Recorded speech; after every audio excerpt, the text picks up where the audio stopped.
Nagpaluto akong breakfast kay kuya. Nagluluto siya ng egg. Andun yung ating toast. Nagpaluto ako ng breakfast. Kuya Charles! Yeah. What is Tagalog breakfast? I don't know. Breakfast? Breakfast? You don't know? I don't know. What, Almusal. Say it. say again? Almusal. Alamusan. Anong alam? Almusal. Almusal. Alamusan. Anong almusal? Almusal. Say it. Alamusan. There's no ali. Almusal. Almusan. Say it again.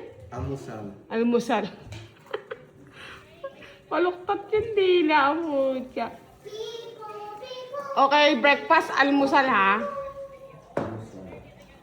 Tandaan mo yan.